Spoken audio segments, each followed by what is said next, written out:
Welcome to a financial planning podcast with a down-to-earth vibe. Sasquatch listens while sweeping his porch.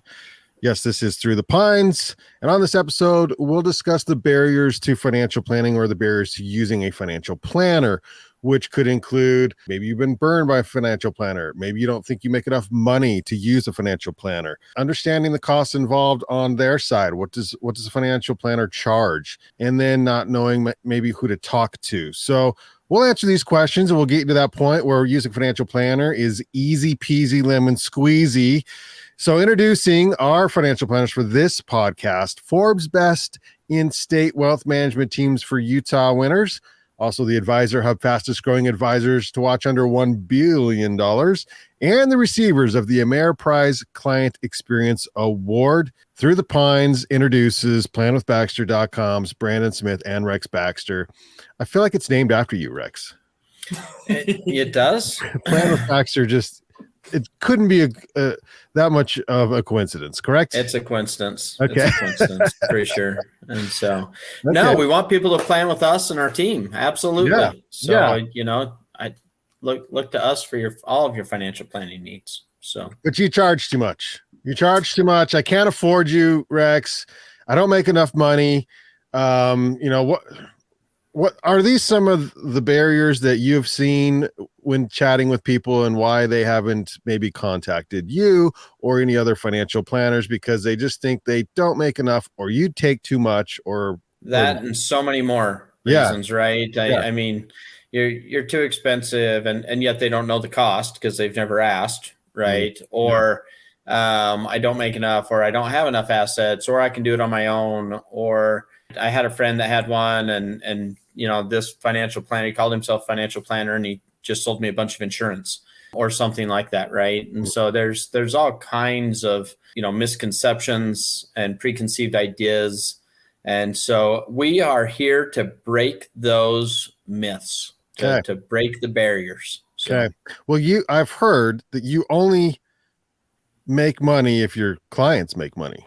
That's not completely true, right? I mean, there's different ways to charge for planning. So we run our business in two channels, right? We run part of our business in a financial planning channel where we are working on people's financial plans. It's a living process. And so we're updating it regularly throughout the year and years over time. And we're looking at their net worth, their cash flow, their, the projections over time and all of the assumptions. And that's one part of our business. The other part of our business is asset management and investment management. And that's the other part of our business. And so on the financial planning side, right, that really doesn't have a lot to do with asset growth or asset spend down or, things like that.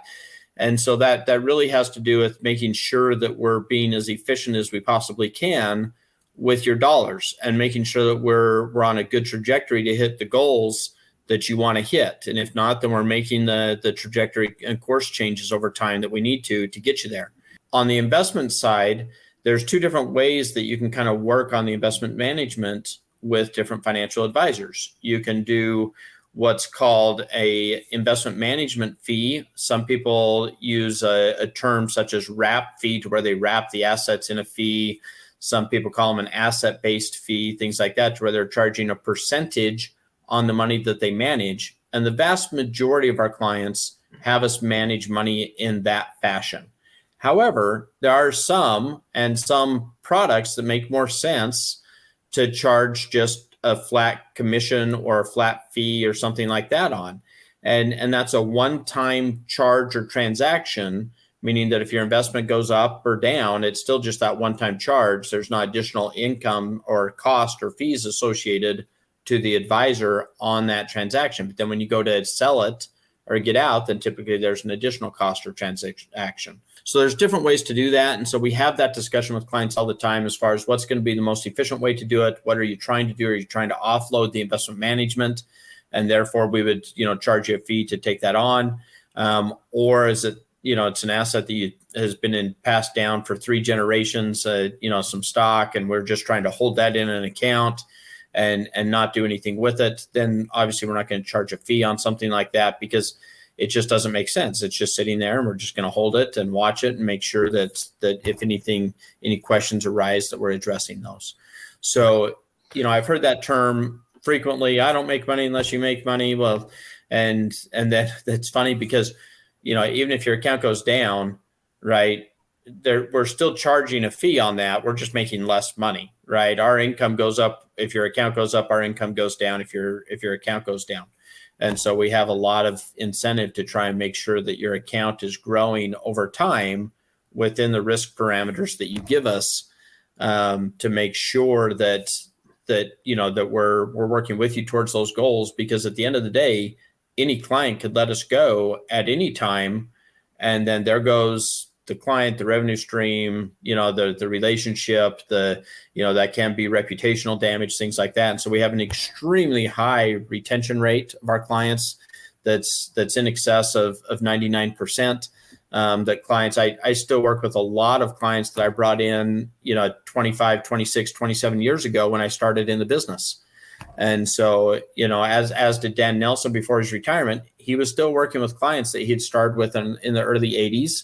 And Brandon is working with clients that he started with. And my anticipation is that, 50 years from now, when Brandon's nearing retirement, then he'll still be working with a bunch of the clients that he's working with today. So, okay. That was a really good long answer, but thank you. But non-answer.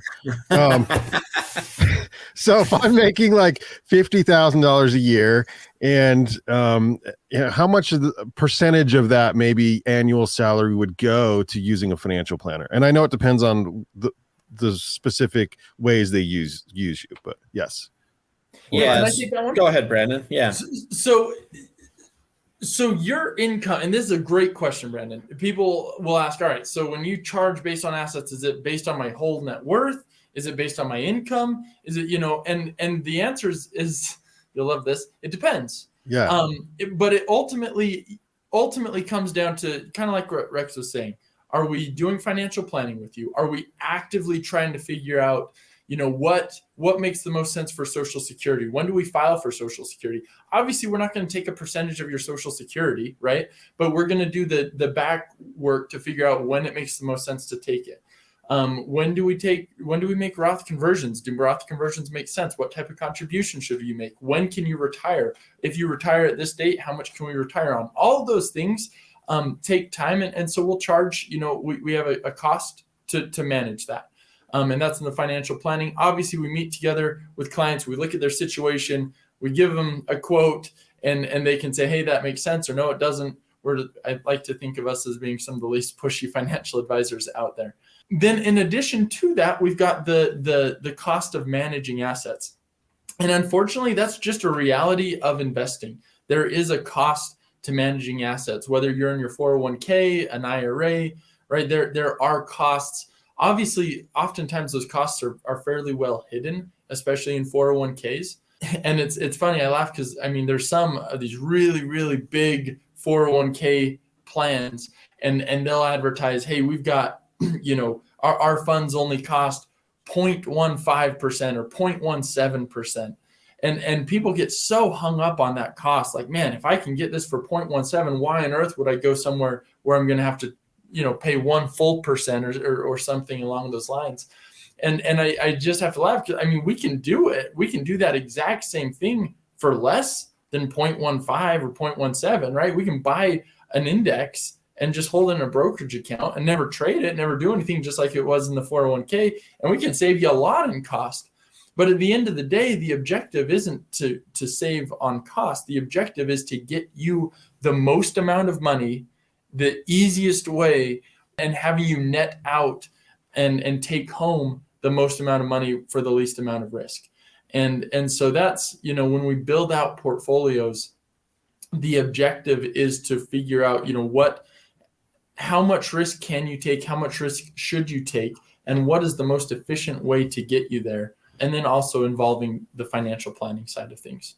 Yeah, that was a really, really good answer. Again, not answering the question. I got 3/4 of the way through. I was like, oh man, he's going to think this is an answer. What is an answer to the question, Brandon?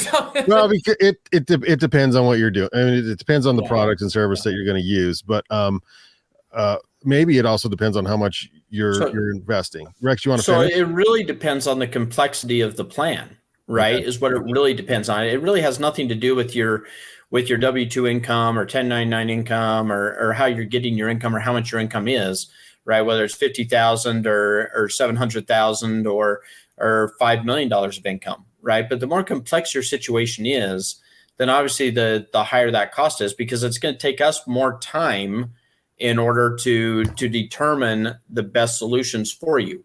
And so if you're in a very, very simple situation, single income, first marriage, not a blended family, no real estate investments, no business, ownerships, things like that, and then that's a fairly simple situation. Then it's going to be extremely inexpensive, right? Yeah. To where, and to where it's probably less than a gym membership, right, per month. Mm-hmm. And then if it's a more complex situation, we finally got an answer. This is fantastic. I know. Did you like that?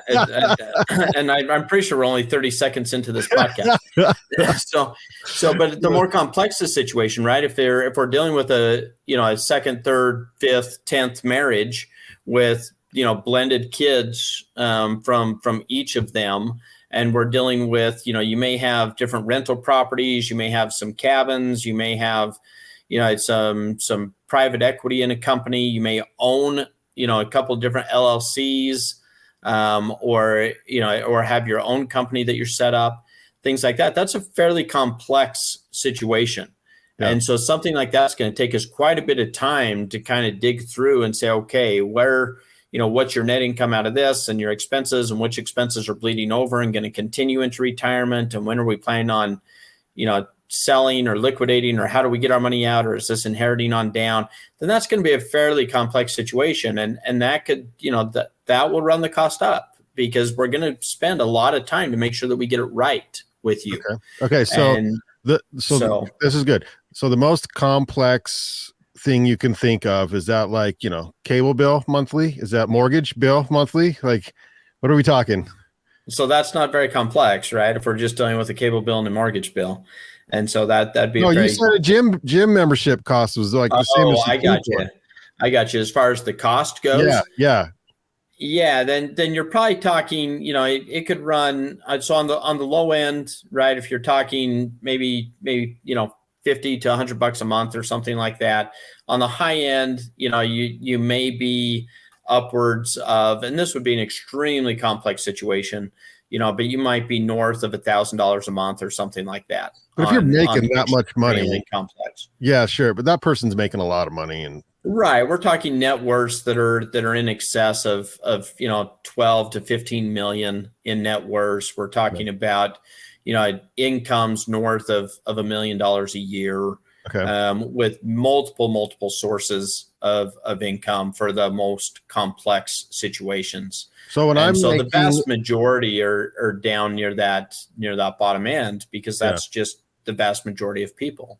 Which, by the way, my necklace was hiding. I just brought it out, but I found a necklace in my closet, and my son wore it. Who's 8 to school. He thinks it's the coolest thing ever. Which is I think you've had that certainly since high school. I recognize that necklace. Matter of fact, you wore that necklace on a trip to St. George one time when we were driving, listening to Underworld as we were driving through Zion's in some fog late at night. Anyway, Brandon wanted a story, and so there's your story, Brandon. There's your story right there. The necklace. See, it only took us. We're 14 minutes of the podcast. We got such a good answer on that. That helps out a lot. So, when I'm making $1 million a year in the next couple of years, and I finally hit that, I can plan on spending about $1,000 a month with Plan with Baxter to make sure I'm spending everything correctly. Is that what you're saying?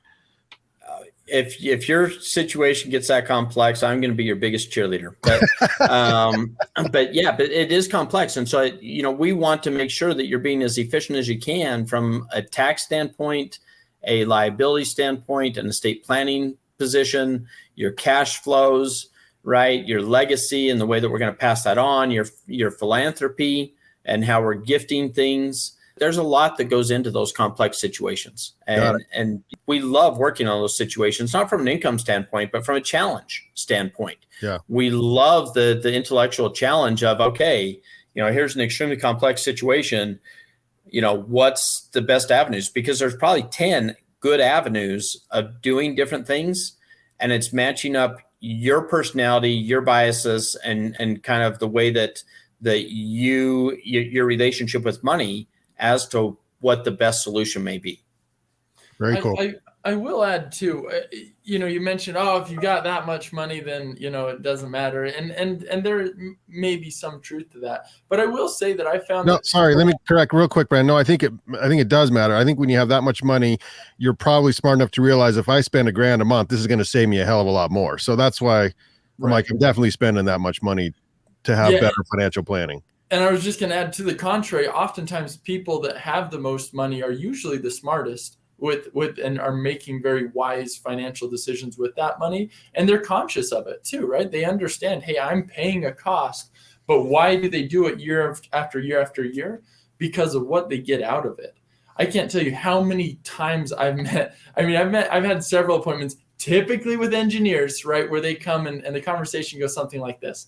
They walk in and say, hey, I've done my financial plan.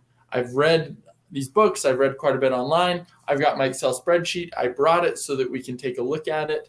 I forecasted all of my assets out.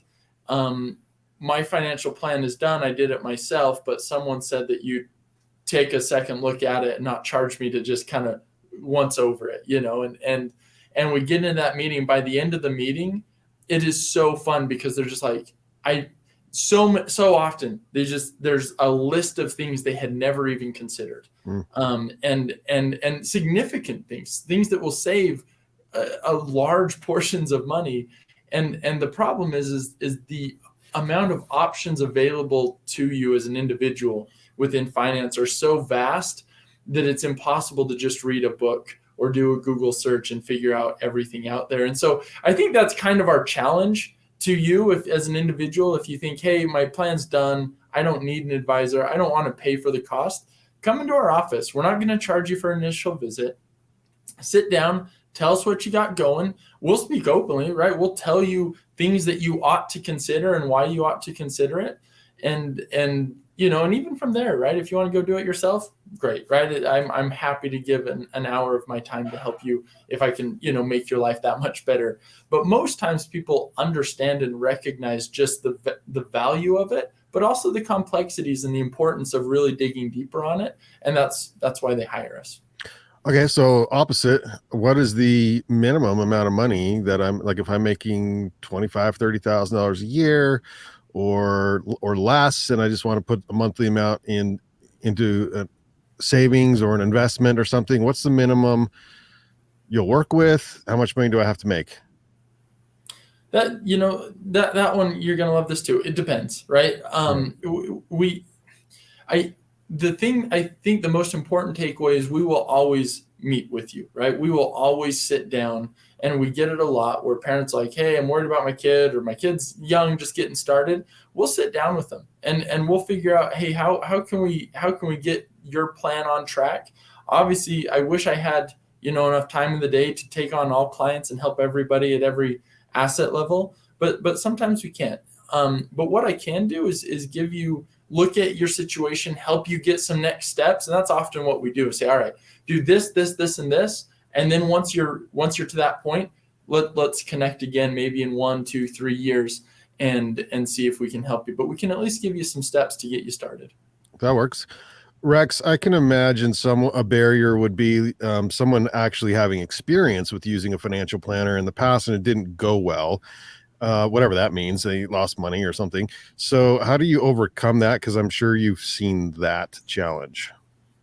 Yeah, we definitely have seen that challenge, and it's tough to rebuild trust in a profession like that. And so once that trust has been broken with one financial advisor or one financial planner, then typically that gets correlated to everybody in that industry. Sure, and you're all the same. Right. And what I would say is that they're not all the same, and every advisor at every firm is not the same. And at the end of the day, it comes down to who you're working with, and you need to have trust and confidence in that person. Now we have, multiple podcasts that we've done on how to select a financial advisor and things to look for and kind of what to expect and when you're working with a financial advisor. And I think that all of those should probably be re-listened to. So I expect our listens to spike on those episodes over the next, after the release of this.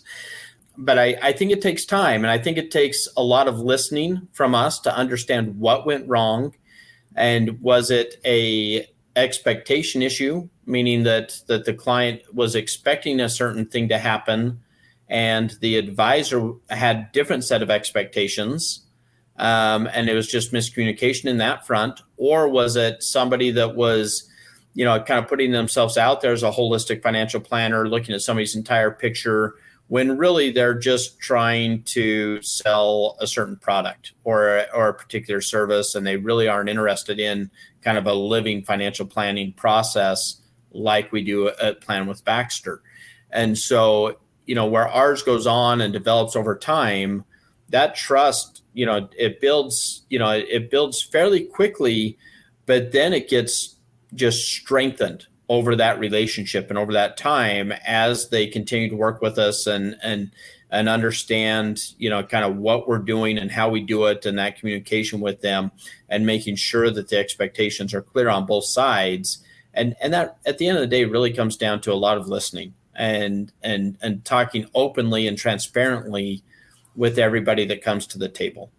And so, but that is a difficult one. And we still, we still probably have, I could probably count them on one hand, but we still have a handful of clients that had been burned, 10, 20, 25 years ago. And we're still trying to rebuild that trust in that relationship, because the hurt was so deep that they've never really been able to kind of get past that with anybody. Point of clarification, we weren't the ones that burnt them or hurt them. Right. Sure. Good clarification, Brandon. So we're still trying to get them back, but they hate our guts. Well, I watch a lot of the financial networks, and I don't remember what I was, but there's a commercial circulating right now, and I've seen it a lot, and it's this guy who is basically scared to ask the person in front of him if they're a licensed financial planner or something, and they say like, oh yes I have this blah blah blah license, and he's like, oh okay. And then it's a commercial for that company or whatever. But to clarify, you guys are not only licensed, but you've been doing this for an awfully long time. Yeah, we carry a lot of different licenses, of course, right? I mean, we have our securities licenses, our series 7 and 63 and 65 and so forth. And then we have, I'm a certified financial planner. And so I have my CFP. I'm a CFP certificate and have been for well over 20 plus years. In addition to that, I'm also an accredited investment fiduciary. And so, in both of those things, we are fiduciaries for our clients, and we have to be with all of our clients in order to maintain those certifications. And so, and what that means is that we have to put our clients' interests first. We have to put them ahead of ours. We have to put them ahead of our firms. And so our clients' interests have to come first. And that is an important thing, because there's a lot of times where you're working with a financial advisor out there that will be a part-time fiduciary, right? If they sell you certain products and services, then they're a fiduciary on those products and services. But then when they sell you other products and services, they're not a fiduciary in that instance. And so they kind of go back and forth like a windshield wiper. Yes, I'm a fiduciary. No, I'm not. Yes, I am. I'm not, and so that's where all that confusion comes from. And it is a confusing industry that way. Are you a fiduciary? Are you always a fiduciary? And those are important things. The other things is checking up the background like a broker check and making sure that there's not, complaints or financial disclosures or different things like that on somebody's record. And if there are, that it can be, that it's logical, it can be explained, and that you're comfortable with whatever has been disclosed on those federal websites. So those are important, but I think it can get really confusing really, really quickly. So, okay. Brandon, Let's talk numbers. Some more numbers for us. So I saw this one.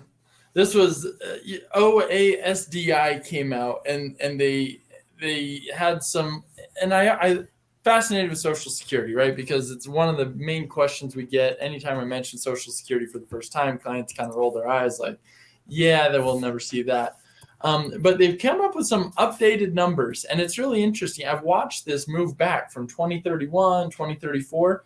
Now they actually moved back the projected exhaustion date, right? The date at which the trust fund will go to zero. They pushed it back a year. So now we're looking at 2035 as the year when Social Security runs out of money by their projections. At that point, the revenue that is going to cover, so the money coming in from people continuing to work and pay their Social Security taxes, is going to cover approximately 80% of the benefit that we've promised to come out.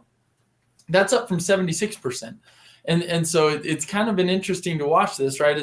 As news and press on Social Security has gotten worse and worse and worse, it's actually it's funding a little bit better.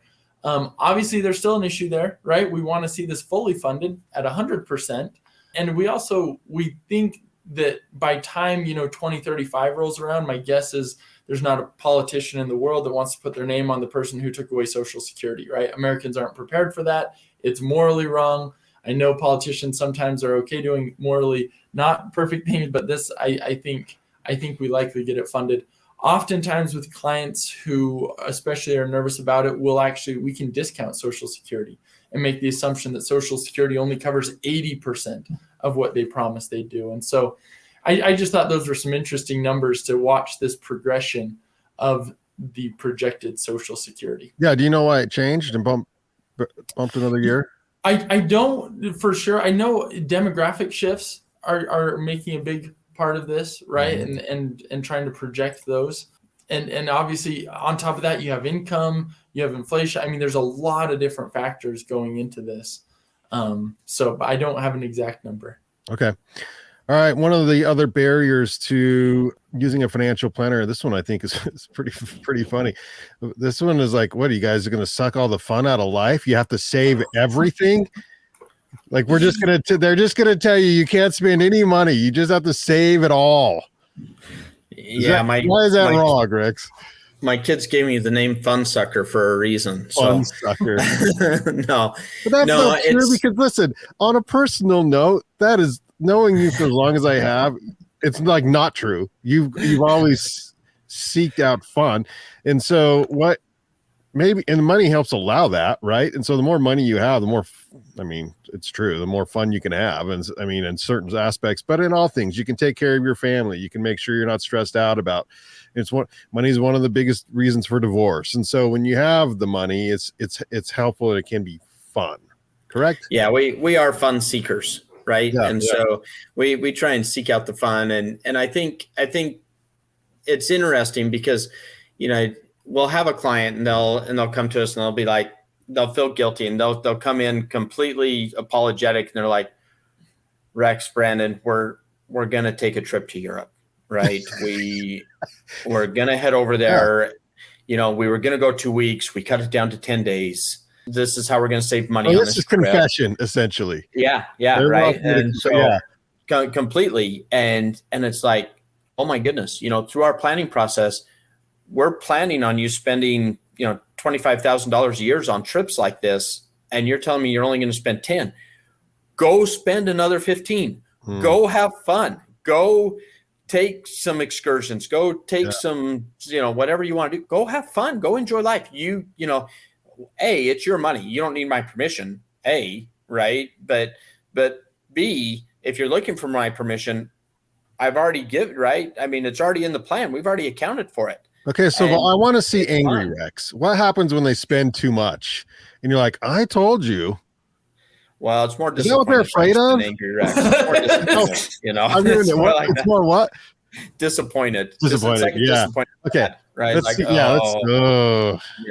it's we had this discussion that about choices and consequences. You made your choice. Here come the consequences. Yeah. And so now instead of sending you $5,000 a month, we've got to cut that back to $4,600, or else we're going to run out, or we have the potential of running out when later on in life. And so, then we're going to have to cut back a little bit. But generally, we can make little tweaks along the way to where we don't have to have that discussion. But sometimes a discussion like that needs to be had. And at the end of the day, it's just choices, right? Is all it is. And it's, if you're going to spend more today, then that means that typically you're going to have less tomorrow. And so there's a balance, and it's us trying to help you find that balance and try and have confidence in that balance to where you are feeling good and you know that you're doing everything for the future that you need to be doing. And so enjoy everything that you get today, and don't feel guilty. We'll have people feel guilty about going and buying a new outfit sometimes. And it's like, oh my goodness, you're doing everything. Everything is being done that should be done. And here you are secretly, you've got this little secret hidden savings account in the teapot, right? Where you're putting your $10 or whatever the case may be. And you don't need to do that. Go spend it. Go have fun. You're doing everything else that we need you to do over here. Yeah. And it's interesting, the psychology and the behavioral, nuances that everybody gets stuck in, especially when it's related to money and finance. And then we get that persona pushed on us as being taking away the fun, when really we just want you to have confidence and the freedom to enjoy what you want to do. Yeah. And so that's where we're headed.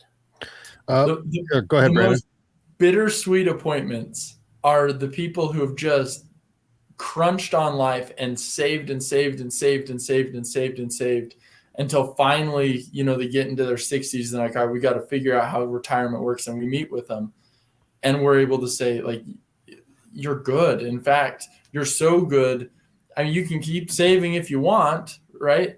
But I will tell clients, we should reduce your 401k savings. They'll say, but why? Like, shouldn't I save more for retirement? And I said, well, you can, but if we're already on track to live on, $8,000 a month, and like, do you really need, and you're living today on 5,000, why on earth, why wouldn't we bring your lifestyle up to 8,000 and then know that you can sustain that for the rest of your life? I mean, sure, we can stay at 5,000 and boost your retirement up to 8,500, but who cares? Like, at this point, like you live while you're young, and that's the sweet part, right? It's really fun to tell people they need to spend more and show them why they can spend more. The bitter part of that, though, is looking back at the last decade and kind of feeling for them, right? And saying, man, like, how many vacations did they miss? How many experiences with grandkids did they miss? How many, fights between themselves did they have that they couldn't spend that we could have solved had we just had this conversation, because you just didn't need to push this hard, and the flip side of that is people who will come in and we'll be like, hey, Brandon, all right, we got our house and we got it the way we like it. Or I went and I bought this car and I know I shouldn't have, but I wanted it. I bought this boat, whatever it was. I went and I did this. Now I will do finance. Whatever you tell me, I'll make that, we'll go from here. This was a non-negotiable to have this house or to have this car or to have this trip or to have this boat. And the pain of it is I look at it and say, we could have, right? It's your money. We're going to do whatever you tell me to do. We'll make it happen. But we could have done this and paid half the taxes. Mm-hmm. We could have saved you significantly if we would have just financed it for 5 years or 3 years and then paid it off over 3 years, mm-hmm. and not taken massive distributions from your 401k. Mm-hmm. We could have increased our employer match dramatically if we would have just structured this a little bit differently. And so I think that's probably one of the biggest misconceptions on a financial advisor, is that we're just going to tell you to stop having fun in life, when quite the contrary, we're going to tell you how to have the most fun for the least amount of dollars, right? How to spend the least amount of taxes, how to spend the least amount on interest, and enjoy your life to the fullest. And we're okay if you want to enjoy life to a heavier extent and spend more over the next 10 years and then bring back lifestyle in retirement. There's dangers to that. We'll discuss that. But at the end of the day, if that's what you want, we'll do it. And we see it, right? People will have, a disease that, they expect to pass away in the next 5 years, and they want those 5 years. We are 100% behind that, or we're 100% behind, helping your kids out and doing these different things. But our job is to help you understand what is the most efficient way to accomplish the goals that you have. And Rex, as we close out, I just want to say that you shouldn't be intimidated by financial planners. Financial planners are people too. Yeah. Does this face look intimidating? No, I'm just kidding. It's definitely a face for radio, but no, it's not. I think some of the big misconceptions, like Brandon said, is that they think financial advisors or planners are going to come in and say, I have this enormous long list of rules and what you can't do with your money and different ways that it has to be handled. And at the end of the day, it's their money, right? It's not our money. And we never, ever forget that. It's yours. You work for it. You're continuing to work for it, right? And it's a privilege that we have to be able to work with you, our clients. And we appreciate that trust and confidence that our clients put into us. And we do not take that lightly, because we know that the advice and guidance that we're giving has impacts that most frequently extend well beyond our clients' lifetimes, right? It extends into their children's lifetimes and their grandchildren's lifetimes as far as the impacts that we're having. And we want to help you achieve what is most important to you. I think what's interesting is very few people, as they come in, are very good at articulating what they want, what their goals are, what they're really trying to do. And so it's through sitting down, us asking a lot of questions, taking a lot of time to listen, and that developing over time. Rarely can that be discovered in one meeting, or even lots of times during the first year, we'll kind of set a trajectory. And then as time goes on, clients will open up more and more, and we get to know their personalities, and we get to know their families and what really is important to them over time. And so we continue to kind of make the adjustments on the trajectory and on the plan to where it's starting to align more and more with what initially they were unable to articulate. And the further we get into our relationship, the more they're able to do that, the more they're able to sit there and say, yeah, this is what's important to me. And this is, what I really want to do with my money over time. So, Awesome. Rex, Brandon, thanks so much for spending some time with us and helping dispel some of these barriers to entry when it comes to using a financial planner. That is it for this episode of Through the Pines. You can follow us on Facebook, Instagram, and subscribe to our YouTube channel at Through the Pines Podcast. This has been Through the Pines, reminding you to use yesterday's dollars to finance tomorrow's dreams.